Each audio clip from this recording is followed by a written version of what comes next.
बचपन से हमने देखा है कि बिल्ली रास्ता काटे तो रुक जाना चाहिए, दूसरी गाड़ी आगे चली जाती है, तब उसके बाद ही हम रास्ता काटते हैं। घर से निकलने से पहले छींक आ गई तो हम रुक जाते हैं, या तीन तिगारा काम दिगारा। तो ये सारी जो सुपरस्टिशन है, एस्ट्रोलॉजी इज आल्सो सुपरस्टिशियस। इस पे आपका क्या फीडबैक है, क्या राय है आपकी? एस्ट्रोलॉजी बहुत डेप्थ की चीज है। जो चीज आप मुझे बता रही हैं वो एस्ट्रोलॉजी है ही नहीं। कई लोग तो इसको टोटके, वहम ऐसा तक बोलते हैं। एस्ट्रोलॉजी इन छोटी छोटी चीजों के लिए नहीं है। इंडियन सोसाइटी में जब बच्चा पैदा होता है तो एस्ट्रोलॉजर, डॉक्टर या लॉयर, तो आपकी फैमिली ने कैसे ये इस चीज़ को रिस्पॉन्ड किया था कि आप अब सिविल इंजीनियरिंग से सीधा धीरे धीरे आप एस्ट्रोलॉजी की ओर बढ़ रहे हैं? फैमिली को लग कि ये बच्चा सिविल इंजीनियर है, वेल सेटल्ड है, ये क्या बाबा जी वाला काम करे।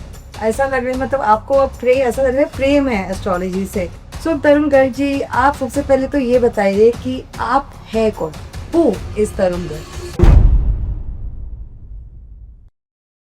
नमस्ते दोस्तों, वेलकम टू टुडेज एपिसोड। आज का एपिसोड थोड़ा स्पेशल है। आज मेरे साथ एक ऐसे शख्स है जो स्पिरिचुअलिटी और साइंस के बीच एक ब्रिज है। वो एक क्वालिफाइड सिविल इंजीनियर है, एक रिस्पेक्टेड एस्ट्रोलॉजर और एक trusted vastu and geology expert. Tarun Garg ji, जय श्री वाले। सो तरुण गर्ग जी, आप सबसे पहले तो ये बताइए कि आप है कौन? इतने सारे स्पेशलिटी, इंजीनियर है या एस्ट्रोलॉजर है या वास्तु एक्सपर्ट, हु इज तरुण गर्ग?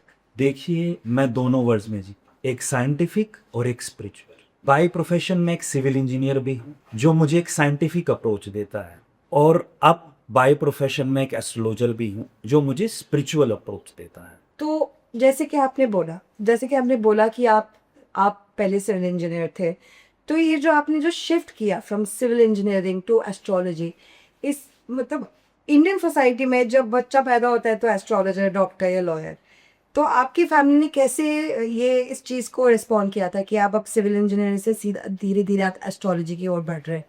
देखिए, शुरू में फैमिली को लगा कि ये बच्चा सिविल इंजीनियर है, वेल सेटल्ड है, ये क्या बाबा जी वाला काम करे। परंतु जब मैंने उनको बताया, मेरा इसमें इंटरेस्ट बताया और हम सबको रिजल्ट भी मिले, तो वो संतुष्ट हुए। सिविल इंजीनियरिंग ने मुझे एक स्ट्रक्चर्ड वे ऑफ थिंकिंग दिया और एस्ट्रोलॉजी ने मुझे डेप्थ ऑफ नॉलेज दी, तो सब कुछ अच्छा लगने लगा। ऐसा लग रहा है, मतलब आपको अब ऐसा लग रहा है प्रेम है एस्ट्रोलॉजी से।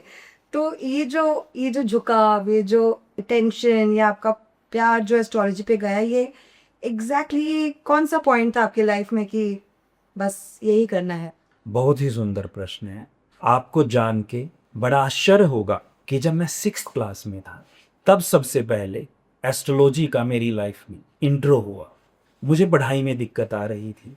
मेरे फादर साहब मुझे एक एस्ट्रोलॉजर के पास लेके गए। उन्होंने मुझे गायत्री मंत्र का जाप और एक पर्ल पहनने को दिया ताकि मेरी स्टडी में कंसंट्रेशन बढ़े, और उससे मुझे बहुत ही फायदा हुआ।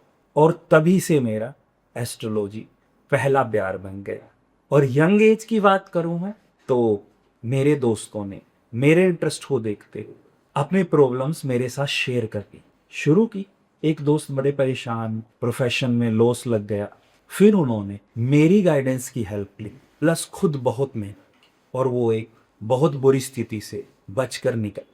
इसके रिजल्ट को देखते हुए उन्होंने अपने और दोस्तों को मेरे साथ इंट्रोड्यूस किए, उनको भी बहुत बेहतरीन रिजल्ट मिले, और इस प्रकार से मेरे साथ लोग जुड़ते। हम चले थे अकेले और कारवां बनता चला गया।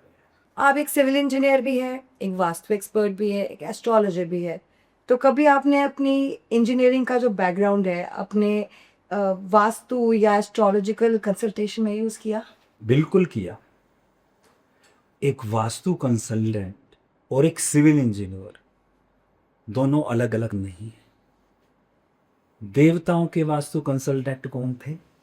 विश्वकर्मा जी।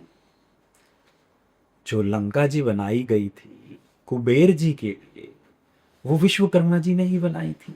देखिए वो कितनी समृद्ध थी, सोने से बनाई गई थी। एक्चुअल में सिविल इंजीनियरिंग स्पेस जहां पे आप रहेंगे उसको डिजाइन करना और डेवलप करना, इससे रिलेटेड है। और स्पिरिचुअली वास्तु कंसल्टेंट का भी यही काम है।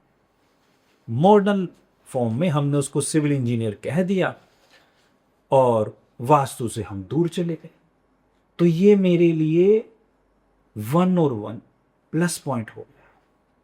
मैं हमेशा यूज करता हूं, मुझे स्ट्रक्चर की नॉलेज है, मुझे डिजाइनिंग की नॉलेज है, बहुत सारी केसेस में मुझे एक्स्ट्रा ऑर्डिनरी इफेक्ट मिलते हैं इसके।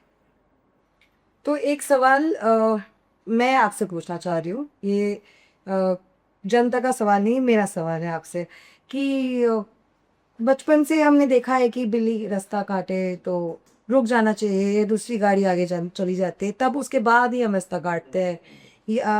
या तो घर से निकलने से पहले छींक आ गई, हम रुक जाते हैं, या 3 तिगारा काम दिगारा, 3 लोग एक साथ नहीं आना या जाना नहीं कर सकते। तो ये सारी जो सुपरस्टिशन है, ये आप इस पे ये जो क्रिटिसिज्म है कि एस्ट्रोलॉजी इज ऑल्सो सुपरस्टिशियस, तो इस पे आपका क्या फीडबैक है, क्या राय है आपकी? नहीं, ऐसा नहीं है। एस्ट्रोलॉजी बहुत डेप्थ की चीज है। एक्चुअल में जो चीज आप मुझे बता रही हैं वो एस्ट्रोलॉजी है ही नहीं। कई लोग तो इसको टोटके, वहम ऐसा तक बोल देते हैं। एस्ट्रोलॉजी इन छोटी छोटी चीजों के लिए नहीं है। एस्ट्रोलॉजी का अर्थ है मानव जीवन में कैसे उत्थान हो, उसकी प्रोग्रेस हो, उसकी यदि कोई प्रॉब्लम है, कोई मेडिकल प्रॉब्लम है, कोई रिलेशनशिप की प्रॉब्लम है, उनका कैसे बेस्ट पॉसिबल सॉल्यूशन कर सके। एस्ट्रोलॉजर आपको गाइड करता है। एस्ट्रोलॉजर एक लाइफ कोच का काम भी करता है। इन छोटी छोटी चीजों में एस्ट्रोलॉजर को उलझाकर, परेशान करके, उसकी एनर्जी जहां लगनी चाहिए वहां से हट जाती है। तो हमको ये भी मालूम है कि एस्ट्रोलॉजी के काफ़ी फॉर्म्स होते हैं, एक वैदिक एस्ट्रोलॉजी है, एक वेस्टर्न एस्ट्रोलॉजी है, तो आप कौन सा फॉलो करते हैं? देखिए, हम सब वैदिक टाइम से आ रहे हैं और हमारी जनरेशन ने उन्नति की है। इसी प्रकार से एस्ट्रोलॉजी तो वेदों से ही आई है और मैं वैदिक एस्ट्रोलॉजी को ही फॉलो कर, परंतु आज के टाइम को समझते हुए, आज की स्थितियों को समझते हुए मैं सिर्फ वहां पर स्टिक नहीं, मैं रिसर्च करता हूं, मैं फीडबैक लेता हूं, मैं रिजल्ट नोट करता हूं, देश दुनिया में क्या हो रहा है इस बारे में सुनता हूं, पढ़ता हूं।